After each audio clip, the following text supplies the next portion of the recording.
Hello friends, कैसे हैं आप लोग। उम्मीद है कि आप लोग बहुत अच्छे होंगे। फ्रेंड्स मुझे एसबीआई क्रेडिट कार्ड मिल गया है और ये चीज़ शायद आप जान भी चुके होंगे। तो फ्रेंड्स, ये क्रेडिट कार्ड लेने के लिए मुझे काफ़ी परेशानियां उठानी पड़ी। मुझे बहुत लंबा इंतज़ार करना पड़ा, जबकि मुझे एसबीआई क्रेडिट कार्ड अब मिल चुका है।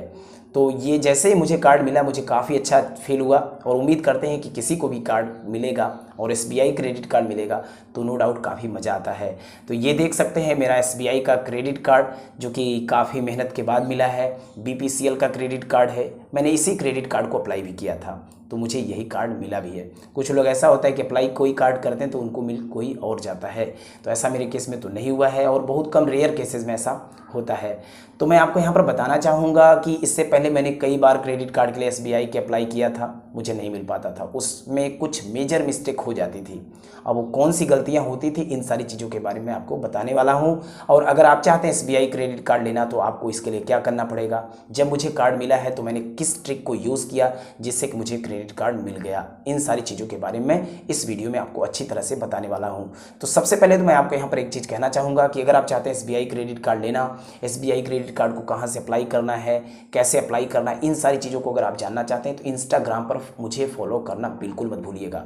चैनल को तो सब्सक्राइब जरूर कर लीजिए, क्योंकि हर एक क्रेडिट कार्ड से जुड़ी हुई जो भी वीडियोस होंगी आपको बराबर मेरी तरफ से मिलती रहती हैं। इसके अलावा जो है और भी फाइनेंस जगत से जुड़ी हुई हर एक न्यूज़ मैं बोल सकता हूँ मेरी तरफ से आपको बराबर दी जाती है। तो चैनल को सब्सक्राइब करना बिल्कुल मत भूलिएगा और इंस्टाग्राम पर फॉलो तो बिल्कुल आपको करना चाहिए। क्यों कि आपको अगर क्रेडिट कार्ड चाहिए और क्रेडिट कार्ड कैसे अप्लाई करना है, एसबीआई का ही नहीं किसी और भी बैंक का, तो उन सारी चीज़ों को मैं वहाँ से आपको बताने वाला हूँ।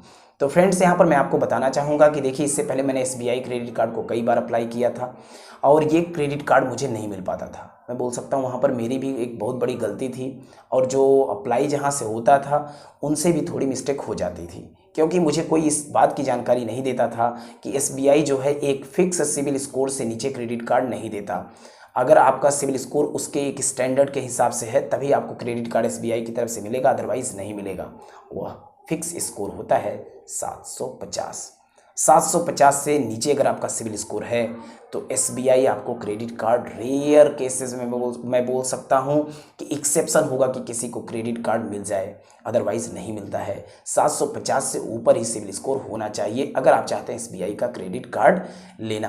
तो मेरा सिविल स्कोर तो इस समय 775 है, लेकिन जब मैं पहले कई बार अप्लाई किया था तो उस समय मेरा सिविल स्कोर कहीं 729 था, तो कभी 745 था, 730 था, इतना था। और इस तरह से मैं अप्लाई करते जाता था, मेरा क्रेडिट कार्ड का एप्लीकेशन बार बार रिजेक्ट हो जाता था। तो मैं एक चीज़ यहाँ पर आपको कंफर्म कर चुका हूँ कि अगर आपका सिविल स्कोर 750 होगा तभी आपको एसबीआई का क्रेडिट कार्ड मिलेगा और तभी आप अप्लाई भी करिएगा, अदरवाइज आप वेट करिए जब तक कि आपका सिविल स्कोर 750 नहीं हो जाए। हाँ, आपके सिविल रिपोर्ट में किसी भी तरह का कोई निगेटिव एंट्री नहीं होना चाहिए। निगेटिव एंट्री बोले तो आपके सिविल स्कोर में किसी भी तरह का डिफॉल्ट नहीं होना चाहिए, स्कोर बोले तो रिपोर्ट, ठीक है।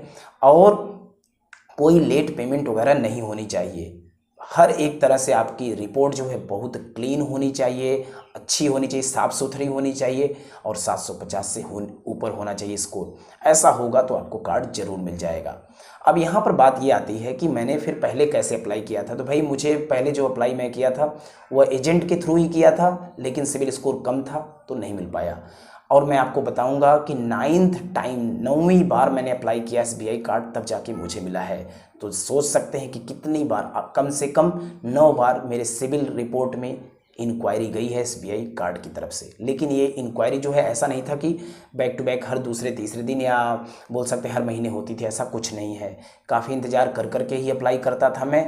हाँ, अब यहाँ पर मैं आपको बताना चाहूँगा कि जब मुझे कार्ड मिला है तो ये कैसे मिला है। ये भी मुझे एजेंट के थ्रू अप्लाई करने पर ही मिला है, लेकिन अगर आपको कंफर्टेबल लगता है, आपको सुविधाजनक लगता है, तभी आप एजेंट से अप्लाई करें, अदरवाइज़ आप अपने हिसाब से चीज़ों को सोचिए और समझिए, ठीक है, कि क्रेडिट कार्ड की ज़रूरत आपको कितनी अधिक है। मुझे तो मैं बोल सकता हूँ कि इतनी ज़रूरत भी नहीं थी, बट मेरी एक इच्छा थी कि मुझे एसबीआई का क्रेडिट कार्ड लेना है। और इसके अलावा मेरे पास बहुत सारे बैंकों के क्रेडिट कार्ड हैं भी। तो फिर एसबीआई कार्ड मेरी बहुत बड़ी ज़रूरत तो नहीं थी, लेकिन वो कहते हैं ना, एक जिद जो हो जाती है वो करके गुजरने की, तो भाई शायद मेरे लिए वही कुछ था। मुझे था कि एसबीआई कार्ड लेना है तो लेना है, नो डाउट कार्ड मुझे मिला। अब यहाँ पर मैं आपको फिर से बताऊंगा इस चीज़ को कि एक क्रेडिट कार्ड मैं कैसे अप्लाई किया भाई। तो एजेंट के थ्रू किया, और एजेंट से अप्लाई करने का मतलब हुआ कि उनका कॉन्टैक्ट नंबर मुझे मिला, कॉन्टैक्ट नंबर पर उनके कॉल वॉल करके मैंने उनसे बातचीत की। उसके बाद मुझे जाना पड़ा, कहाँ पर, बिहार जाना पड़ा, क्योंकि बिना वहाँ पर गए आपका क्रेडिट कार्ड अप्लाई नहीं हो पाएगा। अब वहाँ पर मैं गया, तो ऐसा क्यों होता है कि बिना गए अप्लाई नहीं हो सकता?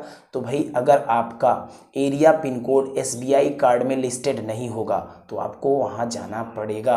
अगर मान सकते हैं कि आपका एरिया पिन कोड लिस्टेड है तो मे बी आपको ना जाना पड़े, फिर भी मैं बोल सकता हूँ जाना पड़ सकता है। आप उनसे कांटेक्ट करेंगे तो आपको हर एक चीज़ वो अच्छे से बता देंगे।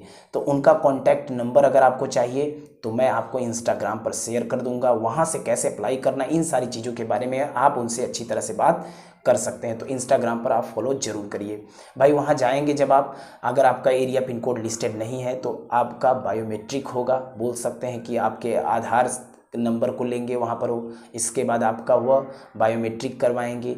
इसको करवाने के बाद आप किसी सिटी वगैरह का एड्रेस देंगे जहाँ आप रहते हैं, ठीक है, फिर वो चीज़ें आपको बता देंगे। इसके बाद वहाँ से आप क्रेडिट कार्ड अप्लाई कर देंगे उस सिटी से, तो आपको कार्ड मिल जाएगा। अब अगर आपका एरिया पिन कोड लिस्टेड है तो आप उनसे बात करिए कि आना पड़ेगा कि नहीं आना पड़ेगा, वो आपको बता देंगे। उम्मीद करें कि हो सकता है आपको जाना पड़े, क्योंकि जो भी एजेंट होगा वह आपको हर एक चीज़ तभी बताएगा जब आप उससे बातचीत करेंगे। तो इसके बाद क्या हुआ कि मैं वहाँ गया, मेरा बायोमेट्रिक वगैरह हुआ। इसके बाद फिर आपकी एक लाइव फ़ोटो ली जाती है, ठीक है, आपको आपसे सिग्नेचर पेपर पर वो करवाते हैं जो फॉर्म होता है। तो ये चीज़ें तो आप ऑनलाइन तो नहीं कर सकते, आपको जाना ही पड़ेगा। और दो तरह से वो आपकी केवाईसी करवाते हैं, एक तो ई केवाईसी का मतलब जो आप बायोमेट्रिक कर रहे हैं, दूसरी होती है वीडियो केवाईसी। वीडियो केवाईसी तब होती है आपकी जब आपका एरिया पिन कोड जो है एसबीआई कार्ड में लिस्टेड हो, अदरवाइज आपकी वीडियो केवाईसी नहीं हो सकती। फिर आपकी ई केवाईसी ही होगी अगर आपका एरिया पिन कोड लिस्टेड नहीं होगा तो, ठीक है। तो ये कुछ सूरत होती है, ये कुछ कंडीशन होती है एसबीआई कार्ड को अप्लाई करने को लेकर। अब यहाँ पर मैं आपको बताना चाहूँगा कि देखिए, मैंने पहली बार 10 अगस्त को अप्लाई किया था, 10 अगस्त को अप्लाई किया। मेरा जो है ई केवाईसी हुआ, बायोमेट्रिक वगैरह हुआ, मुझसे उन्होंने सिग्नेचर करवाए पेपर पर, वहीं मैं बिहार ही गया था। इसके अलावा सब कुछ होने के बाद मैं आया, वेरिफिकेशन कॉल वगैरह आई। वेरिफिकेशन जब कॉल जो आती है उसको काफ़ी, मैं बोल सकता हूँ बहुत बहुत ज़्यादा आपको सतर्क होकर अटेंड करने की ज़रूरत होती है। जो आपने फॉर्म में डिटेल्स फिल करी हैं या करवाई हैं उनसे, उन्हीं चीज़ों को आपको बताना एज इट इज़। कुछ भी मिस्टेक आपसे हो जाएगी तो आपका एप्लीकेशन रिजेक्ट कर दिया जाएगा। ये चीज़ आप अच्छी तरह से समझ लीजिए। दूसरे बैंक क्रेडिट कार्ड आपको आसानी से दे सकते हैं, लेकिन एसबीआई के केस में ऐसा बिल्कुल नहीं है। ये हर एक तरह से आपकी जांच पड़ताल करते हैं। तो वेरिफिकेशन कॉल जो पहली होती है उसमें तो एक बार के लिए चल भी जाता है कि आप थोड़ी बहुत इधर उधर चीज़ें हो गई आपसे गलती, बस तो चल भी जाएगा। लेकिन जो फाइनल लास्ट कुछ कॉल्स होती हैं, 2-3 कॉल जो गाज़ियाबाद से आती है, कोलकाता से आती है, कभी कभी नोएडा से आती है, ठीक है, ये जो कॉल होती हैं इनको अगर आप अच्छे से अटेंड नहीं करेंगे, अगर आप उसमें कुछ भी मिस्टेक कर दिए, आपने फॉर्म में कुछ और फिल किया और यहाँ कुछ और बता रहे हैं कॉल पर, तो तुरंत आपका एप्लीकेशन रिजेक्ट डिक्लाइन कर दिया जाएगा। तो इस चीज़ को तो आप बिल्कुल अच्छी तरह से समझ लीजिए। हाँ, तो मैं आपको बता रहा था कि एसबीआई क्रेडिट कार्ड मैंने 10 अगस्त को अप्लाई किया, मेरा सब कुछ हो गया। इसके बाद मुझे 11 अगस्त को वेरिफिकेशन कॉल आया, मैंने उसको अटेंड किया। सब कुछ करने उड़ने के बाद, ठीक है, सब कुछ हो गया मेरे भाई। फिर जो है मैं बोल सकता हूँ 16 अगस्त को, 16 अगस्त को मेरे यहाँ फिजिकल वेरिफिकेशन हुआ। मतलब एजेंट एसबीआई के आए, मेरे जो मैं एड्रेस दिया था जिस पर मैं रहता हूँ वहाँ पहुँचे और उन्होंने फिजिकल वेरिफिकेशन किया। ये पूछे कि आप यहाँ रहते, अच्छा कितने दिनों से रहते हैं, ये सब कुछ हो गया। इसके बाद जो है उन्होंने एक गलती मिस्टेक कर दी, उन्होंने मुझे वहाँ पर ऑनर डाल दिया कि ए ओनर है घर के, ठीक है। अब आप समझ सकते हैं कि मेरे आधार पर जो है एरिया पिन कोड कुछ और है, और जिस जगह से मैंने जो सिटी का एड्रेस डाला था जहाँ मैं रहता था वहाँ का एरिया पिन कोड कुछ और है, हाँ वो लिस्टेड था। तो उन्होंने वहाँ पर मुझे ऑनर डाल दिया। अब ऑनर उन्होंने फिल कर दिया, मतलब जैसे फिजिकल वेरिफिकेशन उन्होंने सब कुछ किया, 2 पड़ोसियों का नाम वगैरह पूछा, और जो जिस घर में मैं रहता था, जिस रूम में, उसकी फ़ोटो वोटो उन्होंने पिक की। इसके बाद करने के बाद ऑनर उन्होंने डाल दिया। फिर वो बोले कि आप ऑनर बोलिएगा। सब करने के बाद वो फिर मुझे बोल रहे हैं ना। अब जब मुझे कॉल आता है एसबीआई कार्ड की तरफ से, तो वहाँ से मुझसे पूछा जाता है कि सर आप अपना एरिया पिन कोड बताइए। तो मैंने बताया, तो बोले कि सर इस पर तो SBI कार्ड की सर्विस लिस्टेड ही नहीं है, ये एरिया पिन कोड लिस्टेड ही नहीं है। तो मैं बोला सर ये तो मैंने अप्लाई नहीं किया है, इस एड्रेस पर नहीं किया, मैंने तो दूसरे एड्रेस पर किया है, वो सिटी वाला है, ठीक है। तो जब मैंने उसको बताया तो ठीक है, वो पूछे कि आप ये बताइए कि यहाँ का आपके पास कोई एड्रेस प्रूफ है। तो मैं कहा नहीं है। तो कहे सर ये आपके यहाँ के ओनर हैं, आपके पास कोई एड्रेस प्रूफ नहीं है। बात वहाँ फंस गई। तो मैं अब क्या करता भाई, वो उन्होंने ओनर डाल दिया था, मेरी मजबूरी भी थी और ज़रूरत भी थी बोलना ओनर, सो मैंने बोला। अब वहाँ से उसके बाद मेरा एप्लीकेशन तुरंत रिजेक्ट कर दिया गया। और ये 23 तारीख 23 अगस्त होते होते मुझे मैसेज आ गया, या मैंने वहाँ से चेक किया या उनको फ़ोन किया SBI कार्ड वाले एजेंट को, तो उन्होंने बोला भाई आपका एप्लीकेशन रिजेक्ट हो गया है। उन्होंने ये बोला कि आप क्यों वहाँ पर ओनर बोले, जब आप रेंट पर रहते हो तो ओनर आप किस लिए बोले, आपके पास वहाँ का एड्रेस प्रूफ वगैरह कुछ नहीं है, फिर आपने ओनर क्यों बोला। ठीक है, तो मैं बोला गलती तो उनके एंड से हो गई, जो फिजिकल वेरिफिकेशन करने आए थे उन्होंने मुझे कंफ्यूज कर दिया, तो ये गलती हो गई। इसके बाद 23 अगस्त को मेरा एप्लीकेशन रिजेक्ट हुआ। फिर अगेन उन्होंने 24 अगस्त को फिर मेरा क्रेडिट कार्ड अप्लाई किया। वो बोले कि नहीं अब तो कार्ड आपका बन के ही रहेगा। 24 अगस्त को उन्होंने अप्लाई किया। इसके बाद फिर से मैं 25 अगस्त को वापस बिहार पहुंचा। फिर वही सारे प्रोसेस, फिर से वो फॉर्म पर सिग्नेचर में किया, फिर बायोमेट्रिक हुआ, फिर लाइव फ़ोटो मेरी ली गई, ठीक है। इतनी सारी परेशानियां उठानी पड़ी। 25 अगस्त को फिर मैं वहाँ पहुँचा। सब कुछ होने के बाद मैं 26 को घर आ गया। जब घर आ गया तो मुझे वेरिफिकेशन कॉल आया, मैंने उसको भी अटेंड कर लिया। तो 26 को ऐसा हुआ, फिर बोल सकते हैं 27 तो बीता, 28 अगस्त को फिर से मेरा फिजिकल वेरिफिकेशन हुआ। फिर से मेरे एड्रेस पर आए, जो कि मैंने दिया था सिटी का एड्रेस जहाँ पर मैं रहता था, और वहाँ पर आए, फिर फिजिकल वेरिफिकेशन हुआ। इस बार मैं काफ़ी सतर्क था। उनसे मैं बोला, वो खुद ही मुझसे पूछे कि आप यहाँ कितने दिनों से रहते हैं। मैं बताया इतने दिनों से। अच्छा आप रेंट पर रहते हैं कि आप ओनर हैं। तो मैं बोला रेंट पर मैं रहता हूँ। इस चीज़ को मैं इस बार काफ़ी सतर्क था, रेंट पर मैंने बोल दिया। इसके बाद सब कुछ होने के बाद अगले दिन SBI क्रेडिट कार्ड वाले एजेंट का कॉल आता है मुझे, कहते हैं भाई आपका क्रेडिट कार्ड का एप्लीकेशन अप्रूव हो गया है। अब आप समझ सकते हैं कि कितने दिन का टाइम लगा, 4 से 5 दिन का टाइम लगा। इतने में ही क्रेडिट कार्ड अप्रूव हो गया, और कार्ड भी मुझे 3 सितंबर को मिल गया। फिजिकल कार्ड ब्लू डार्ट की तरफ से ये मुझे डिलीवर कर दिया गया। तो इतना कुछ हुआ, फिर मुझे क्रेडिट कार्ड मिल गया। हाँ, यहाँ पर एक चीज़ मैं आपको ज़रूर बताना चाहूँगा, और इस चीज़ को आप ट्राई भी कर सकते हैं। वो ये है, ये ट्रिक की तरह है कि अगर आप SBI क्रेडिट कार्ड अप्लाई करते हैं और आपका एप्लीकेशन अप्रूव नहीं हो पा रहा है, तो आप कोशिश करें कि मंथ के लास्ट में करें। मंथ के लास्ट में बोले तो कि आप जैसे 22 तारीख हो गया, 23 तारीख हो गया, इन तारीखों के बाद अप्लाई करें। ऐसा नहीं कि एकदम 29 तारीख को करें, ऐसा नहीं। आप कोशिश करें कि लास्ट वीक में करें, जब 6-7 दिन बचा हो मंथ, उसमें अप्लाई करें, तो अप्रूव होने का चांस काफ़ी अधिक होता है, अच्छा होता है। ठीक है, ये कुछ होता है। तो इस तरह से मुझे क्रेडिट कार्ड मिला है भाई, बोल सकते हैं। इसको आप ट्राई करें, आपको ज़रूर मिल जाएगा।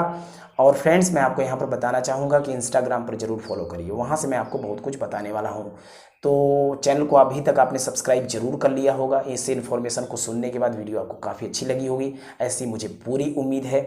और देख सकते इतनी मेहनत करनी पड़ती है आपके लिए वीडियो बनाने के लिए, तो प्लीज़ चैनल को ज़रूर सब्सक्राइब कर लीजिए। और अगर कोई इतना मेहनत करके आपको वीडियोस आप तक पहुंचा रहा है, तो नो डाउट इन्फॉर्मेशन में दम होता है, चाहे मैं रहूँ चाहे कोई और भी रहे। ठीक है, तो चैनल को सब्सक्राइब जरूर कर लीजिए। इस वीडियो में बस इतना ही, फिर मिलते एक नई इन्फॉर्मेशन के साथ, एक नई जानकारी के साथ। और मुझे एक्सिस बैंक का क्रेडिट कार्ड भी मिल गया, इससे भी रिलेटेड वीडियो आपको 1-2 दिन में मिल जाएगी। तो प्लीज़ चैनल को सब्सक्राइब करना मत भूलिएगा कि उस कार्ड को मैंने कैसे अप्लाई किया था, और इसकी मदद से मैं कैसे Flipkart axis bank credit card भी लेने वाला हूँ। इन सारी चीज़ों को मैं आने वाले वीडियोज़ में बताने वाला हूँ। तो फिर से यही कहूँगा, इस वीडियो में बस इतना ही। Thank you for watching this video.